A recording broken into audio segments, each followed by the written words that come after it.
Balita ko parang hindi pa yata tinatanggap sa ngayon yung OFW Travel Pass. So, mas maganda habang ganun yung nababalitaan natin, i-prepare lang din natin yung balik manggagawa or yung OEC. So, paano gumawa ng balik manggagawa yung OEC? Umpisa na natin. Buksan lang natin ang Google Chrome app, tapos i-search natin balik manggagawa.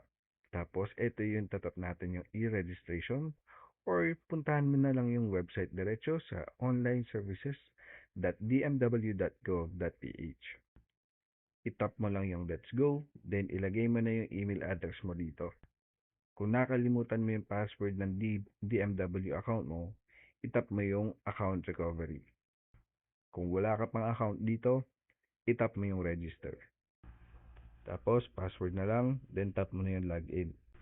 Pag nakapag-login ka na, swipe up mo lang sa ilalim, itatap na natin itong balik manggagawa. Initial assessment, yung sa akin kasi okay naman, passport data is available, and pag-ibig, MID data is available. Itap na natin yung next. Ilagay lang natin kung kailan tayo aalis ng Pinas or yung flight natin paalis ng Pinas, then itap na natin yung next. Okay, so magfo-focus lang tayo dun sa ilalim kasi may mga tanong dyan na kailangan natin sagutin para ma-prepare na yung OEC. So yung una, are you returning to this job site? So babalik ka ba sa parehong bansa? Yung sa akin kasi OFW ako sa Saudi. So itatap ko yes. Okay. Is your employment under the same job position? Ang tinatanong dito is pareho pa rin ba yung position mo dun sa company na pinagtatrabahuhan mo? Tap natin yes kung pareho. Dito is nililinaw lang niya na possible ka makasuhan kung magsisinungaling ka sa pag-answer ng question number 1 at saka yung 2 kanina. So kung wala namang issue, same company, same yung bansa na pupuntahan mo, same pa rin yung job position mo, kung nag-yes ka dun sa lahat na yun, i-yes mo to. Tapos, ayun, okay na. Itap mo na lang yung view OEC. Ito mo na itsura.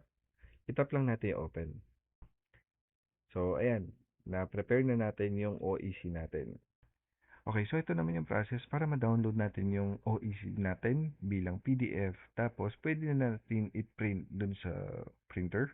O kaya, pwede kang pumunta sa computer shop, tapos isend mo yung file na to para ma-print nila. So, ang gawin mo lang, dun ngayon sa top right ng Google Chrome natin, may makikita kang tatlong dot dun. I-tap mo lang yon hanggang sa lumitaw to. Ang itatap natin dito is yung print. Tapos, lilitaw to. I-tap mo ngayon yung PDF dito para ma-download na yung file. Tapos yan, pag na-download na natin yung file, punta lang tayo sa Files app or mag-install ka ng File Manager. Ito yung itsura ng File Manager.